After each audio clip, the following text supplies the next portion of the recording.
about to hear is true. Only the names have been changed to protect the innocent. Dragnet.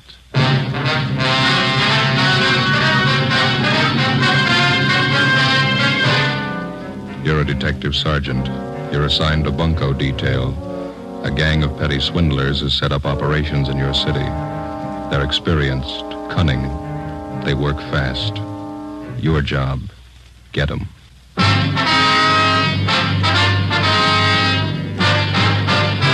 Dragnet, the documented drama of an actual crime.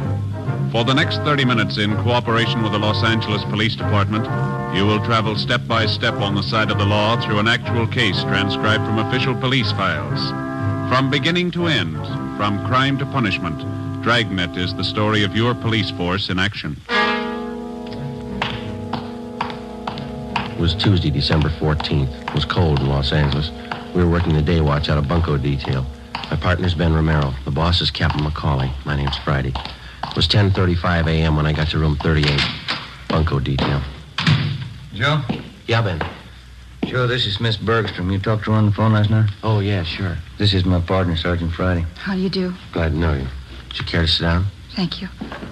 I was downtown, so I thought it'd be just as easy for me to come in and see you. Did you bring those things with you, Miss Bergstrom? Here they are.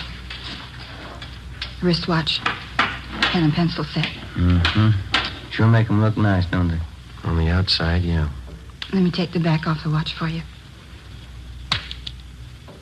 There. You can see for yourself, Sergeant.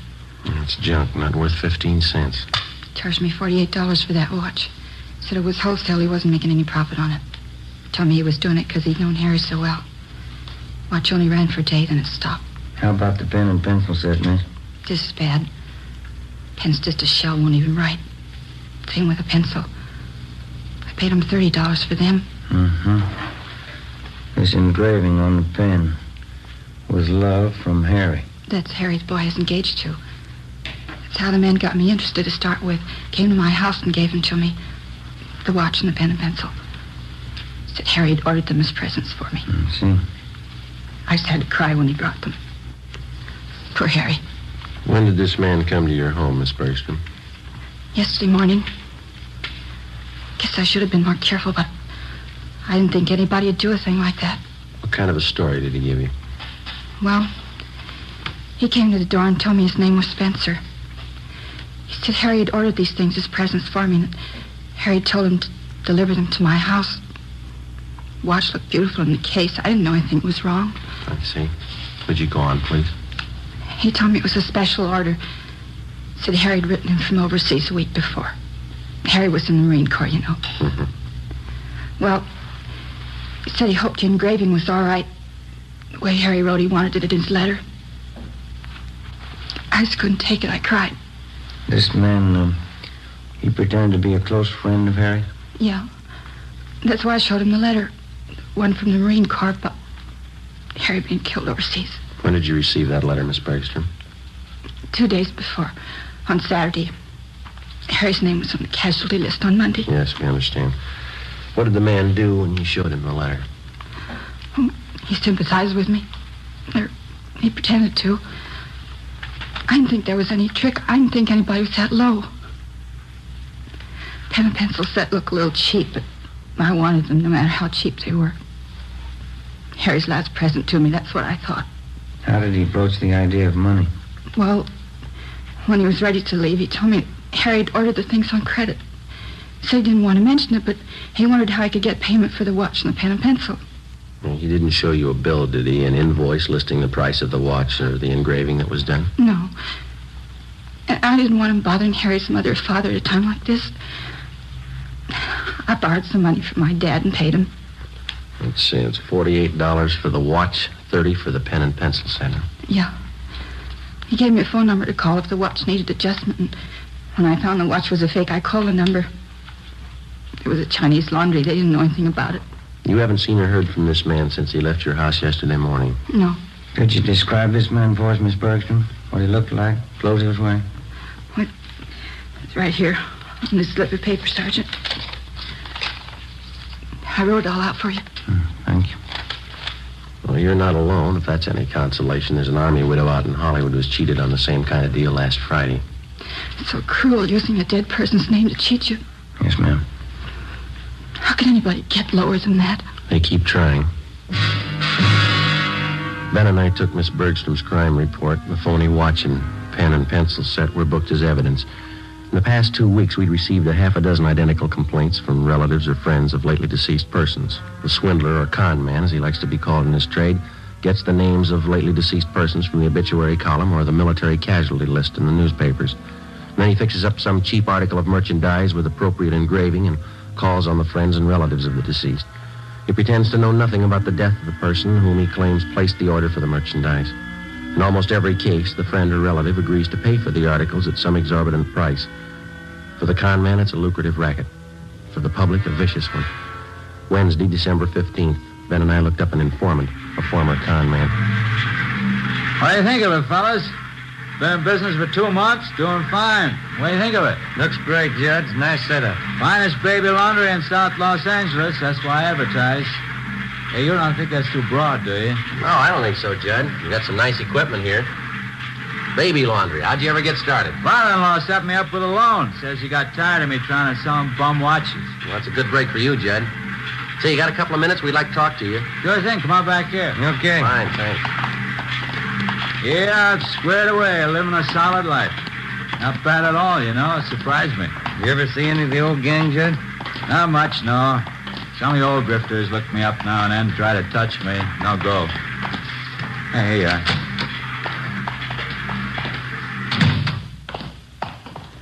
Pull one up. Yeah. Thank you. Okay, fellas, what can I do for you? Well, we'd like to know how close you got your ear to the ground, Judd. There's a gang of bunks in town. They're working hard. What pitch they using? They're working the obits, the casualty lists. Thought maybe you might be able to help us. I don't know. How long you been going? Last couple of weeks. Had half a dozen reports on them. That's one thing they never could tap me for. Obituary racket. Lousiest racket there is. Can you do anything for us? I heard one little rumble about it. 4 or 5 guys in the con mob. That right? We know that, Judd. Where can we look for them? Now, you know my position. When I quit the game, I quit. The only contacts I make are when some of you old boys come around for a touch. Well, how much have you heard about the gang? What I said, there's 4 or 5 of them out of Middle West, I think. You got any idea at all where we could start looking? Well, I can start checking for you. You nailed any of them yet? We've got to find them before we can arrest them, Judd. Yeah, well, as I say, when I quit the game, I quit. But maybe I can take a few soundings for you. Can't promise you anything. I'm strictly on the up and up. Okay, Judd. You know where to get in touch with us. We'll appreciate anything you can do. Yeah, well, you've helped me plenty of times, fellas. Wouldn't hurt a bit to tab that bunch. I'll walk out with you. Fine. Yeah, I see you got all the machines going. The baby laundry business must be pretty good, huh? It's a staple commodity, fellas. Kids always need a fresh change. Just a minute. Yeah, look at this. Just look at the size of it. Yeah. You ever see anything so small in your life? It's cute, huh? Yeah, what is it? New kind of soakers, I think. Let's see the label here. Yeah, Mother Greg Super Soakers. Kids things, they sure give me a wallet, you know. Hey, we might as well check the office while we're here, Ben. Can I use your phone, Judd? Yeah, right over there on the wall. You got change? Yeah, thank you. I have.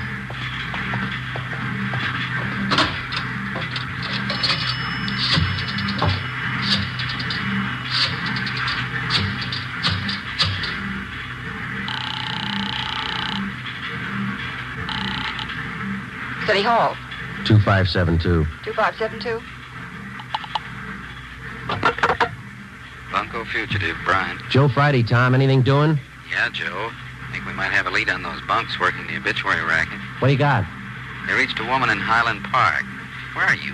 Baby laundry. Oh. Well, it's a Mrs. Westerly. Her daughter was killed in an auto accident. Last night they came around and sold the woman a watch her daughter was supposed to have ordered. Also a necklace and pen and pencil set. $250. Usual junk. Did you talk to this Mrs. Westerly? Yeah, we took the report. The man's description, his M.O., the rest all match up. What's the lead? She watched the man when he left her house. Yeah? He got in a taxi cab. 10:30 a.m. While Sergeants Bryant and Ullery got out a broadcast on the suspect, Ben and I drove to the offices of the cab company where we contacted the special agent.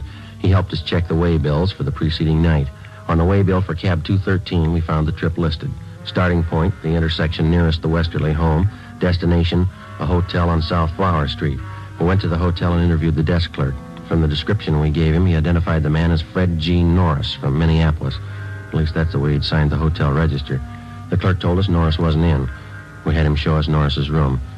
In his suitcases, we found quantities of dime store costume jewelry, monogrammed, and 24 cheap wristwatches and wallets and handbags done in poor quality imitation leather. Also a portable engraving set. The clerk told us that Norris was expected back shortly. We told him to say nothing to the suspect when he arrived. We called the office and arranged for a stakeout at the hotel, and we drove back to the office. 1 p.m. They told us Norris had been recognized from his description and picked up by Unit 17R on the way back to his hotel shortly before noon. Ben and I joined Sergeants Ullery and Bryant in the interrogation room where they were questioning the suspect. He looked about 40 years old, white, male American, about 6 feet tall, 170 pounds. He would admit nothing. Bryant kept questioning him. You're wasting our time on your own, Norris. Face it. You were playing a rough game and you lost. Now, how about it? You're going to feel pretty silly when you find out you got the wrong guy. Who do you work for, Fred? You can do what you want about investigating me. You haven't a thing to hold me on. There's no use wasting any more time. You got that list of victims? Yeah. These are the ones that tabbed Norris. Thank you. A couple more here, Joe. Thanks, Ben.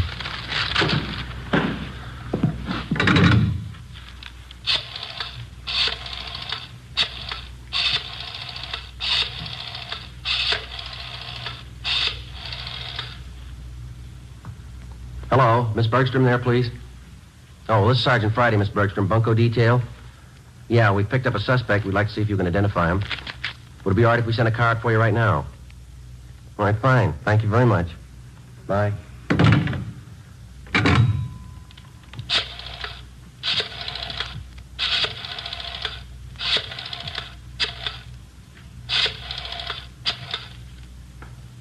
Look, I can't sit here all day. I have business to attend to. 5 Norris is on the phone. Hello, Miss Cronin there, please. This is Sergeant Friday calling, Miss Cronin. Bunco detail? Yes, ma'am, that's right. I'm sorry to disturb you, but we have a suspect in custody down here. Yes, ma'am? Hey, Sergeant. Could you come down to City Hall right away? Sergeant. Would you hold on just a minute, please? Thank you. Yeah, Norris. You got me. 2:58 p.m. We informed the victims that the special show-up had been canceled. Then we called in a stenographer and had her take Fred Norris's statement.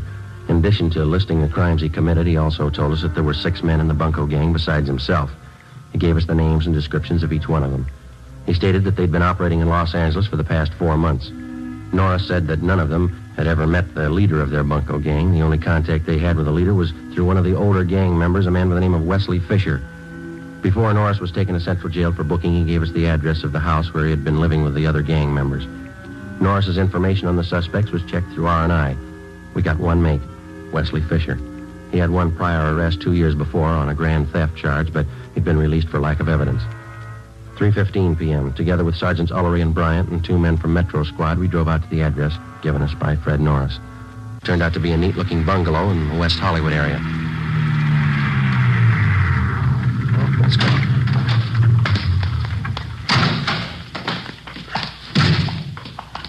We can take the front door, Joe. Yeah. Say, Tom. Yeah? You want to have Johnson and Brewer cover the back of the place, please? Okay, Joe. Maury and I'll cover the sign. Thanks.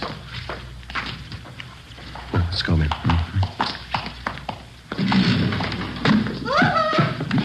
you want to see the people who live there? Yes, ma'am. Do you want to check for the termites now? I'm Mrs. Callahan, the owner. No, ma'am. We want to see the tenants. I'm afraid you're a little late. Is that so? They just moved out, bag and baggage.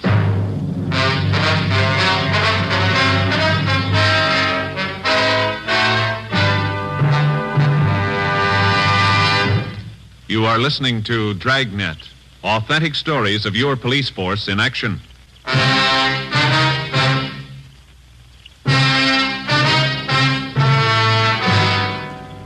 Wednesday, December 15th, 4 p.m. We made a thorough check of the house, which the 6 suspects had just vacated. We found nothing that would help us. We talked to the owner of the house where the suspects had been living. She told us that she'd rented the place furnished to them about 3 months before. She identified Wesley Fisher's mugshot, but she told us that he'd used the name of Charles Wilder. She also recognized each of the other gang members from the descriptions that Fred Norris had given us. She told us that while they were living there, the men seemed to keep odd hours and that they had a car. She told us that she'd taken the license number of the car the day the men moved in. The number was checked with DMV. It was registered in the name of Wesley Fisher, 1008 California Street. It's a transient hotel. The manager told us Fisher had moved about 9 months ago. There was no forwarding address. We got out an all-points bulletin on Wesley Fisher requesting that all occupants in his car be held for investigation of grand theft. Thursday, December 16th, 8 a.m. Oliver Ray Bryant, Ben, and I met with Captain McCauley. Where are they getting all this junk they're palming off? Where's their source of supply? The guy we picked up, Norris, told us they brought a good supply of it out with him from the Middle West. That hotel room Norris had downtown, they were using that for a warehouse. They didn't want to keep the stuff at the house they were living in. How are they hitting? Any possibility of stakeouts? No, not unless we cover every name in the columns. You might have to try it. Something's got to be done. Look at these. 2 more this morning, straight out of the obituary column. Took one family for $90. Another one for $60. How about that last run through the stats office? Help you any? They pulled some more mugs for us. I'm going to show them to the victims this morning. How about this Norris? You think he's come up with everything? We were up talking to him again at county jail yesterday. Didn't have anything new, Skipper. We dropped in at the sheriff's bunco detail. They've got one new case, same M.O. Description comes close to one of the guys. The victim was the father of a Navy flyer lost overseas. They sold him a gold watch chain that his son was supposed to have bought him for a present. Solid brass. The sheriff's men got anything new? We've been working pretty close with him. Nothing new. Excuse me. Bunco fugitive, Captain McCauley. I talked to Joe Friday. Oh, yeah, hold on. You, Friday. Oh, thank you. Yeah. Joe, this is Judd. Can you meet me out at my place? What do you got? The name Wesley Fisher mean anything to you? 8:30 a.m. Ben and I drove out and met with Judd at his home. He was still in his bathrobe when he met us at the door. He told us he had an important appointment downtown at 9 o'clock and he was in a hurry. We talked to him while he shaved. Hope you fellas don't mind. Can't miss this date, lining up some new business, you know. It's all right, Judd. Go right ahead. Yeah, I gotta move fast on these things before they cool, you know. Well, works the same with us, Judd. What's the story? Well, I don't know what's worse. Brother Max called me this morning. You remember my brother Max, don't you? No, I don't think so. He works the Pink Parrot Bar in South Main. When you were in to see me the other day about those grifters you want, I gave my brother a tumble on it. Told him keep an eye open. Now, hand me that towel, will you? Oh, yeah. Here you go. Thanks. They're all steamed up. What'd Max come up with? Well, he's night bartender at the Parrot, you know. Now, last night he spotted a couple of guys at the bar. Had some day-old newspapers. Uh-huh. They were sitting there with the papers turned to the obituary column, checking off names, writing down addresses. Max is pretty sharp that way. He spotted them right off. Lousy razor. Does Max know these 2 men he spotted? No, not by name, but he knew that one of them lived in the hotel next door to the bar. When the hotel night clerk came in for a beer, Max asked him about it. He tabbed one of the guys as Wesley Fisher. Did he have anything on the other man? No, the clerk told Max he doesn't live at the hotel, but he spends a lot of time there with Fisher. Well, had he seen Fisher and this other guy at the bar before? Yeah, Max says he's been in before. Got lashed up a couple times. Mm-hmm. Say, would it be okay to contact your brother at his home, Judd? Sure. We don't want to contact him at the bar. Yeah, sure thing. Get your address as soon as I'm finished here. He just moved. Okay. I don't know. Hope I didn't get you guys out here for nothing. We appreciate it, Judd. Looks good. Seems to fit. Had a hotel down there. It's a hang-up for con man. Angles are all there. Let's hope Fisher is. 8:53 a.m. We arrived at the hotel on South Main Street. We checked with the desk clerk who told us that Wesley Fisher had room 37. As far as he knew, Fisher was in his room. We got a pass key from the clerk and went up to room 37 where we found Fisher and another man. He identified himself as Raymond Breen, one of the gang members identified by Fred Norris. We also found a small supply of cheap watches and pen and pencil sets in Fisher's car. It was parked near the hotel, was impounded. We took both suspects back to the city hall. We questioned them separately in the interrogation room. Breen was first, but he refused to answer our questions. He was taken back to the squad room and Wesley Fisher was brought in.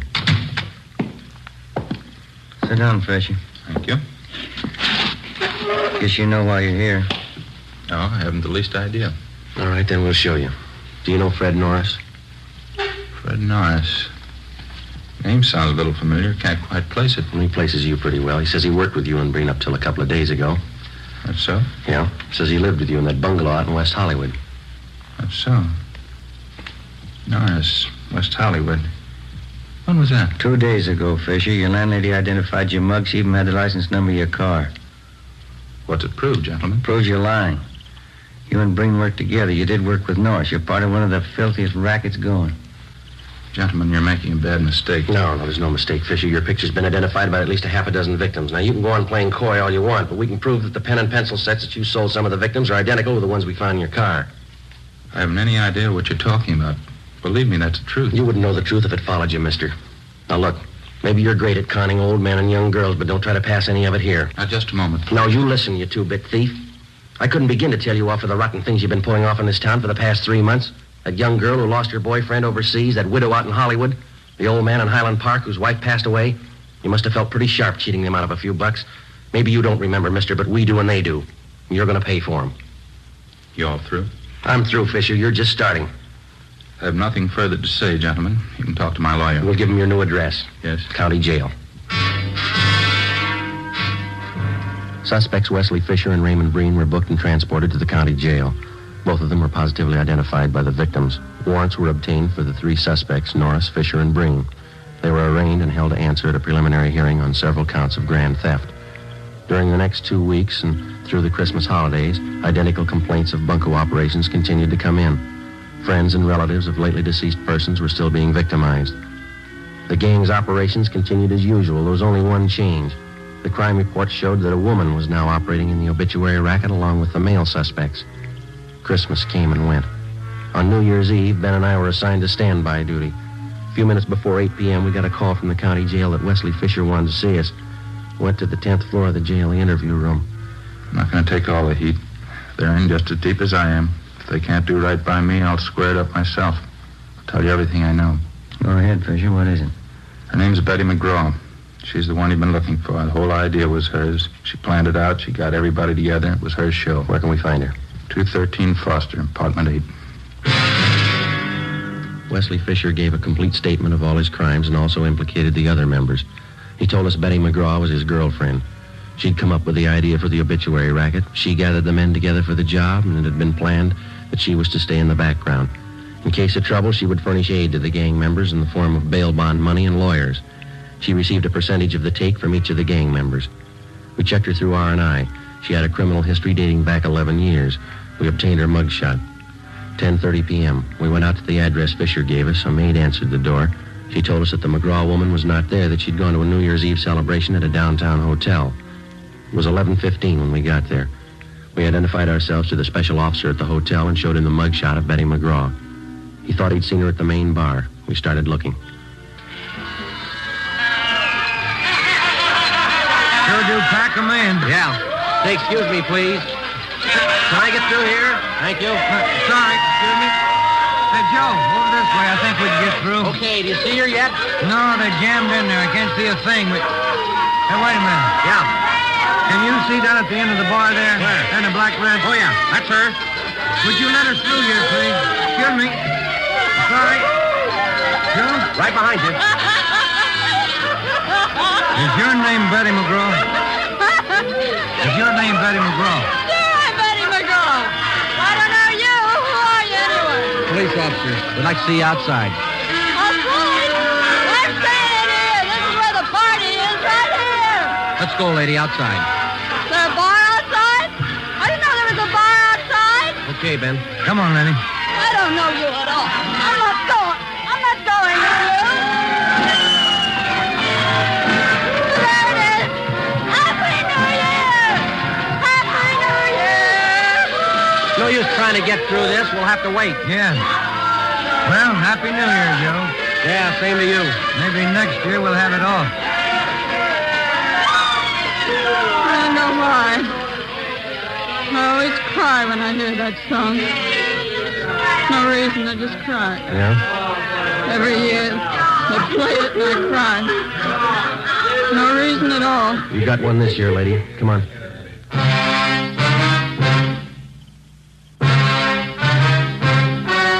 The story you've just heard was true. Only the names were changed to protect the innocent. On March 28th, trial was held in Superior Court, Department 93, City and County of Los Angeles, State of California. In a moment, the results of that trial.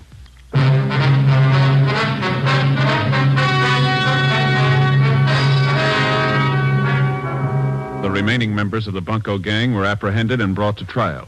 All of them, including the gang leader, Elizabeth McGraw, were tried and convicted of grand theft. They are now serving their terms in the state penitentiary.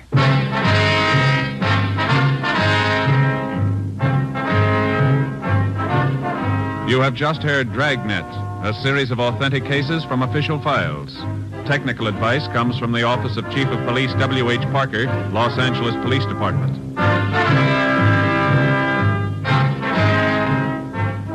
Fatima Cigarettes, the best of all long cigarettes, has brought you Dragnet, portions transcribed from Los Angeles.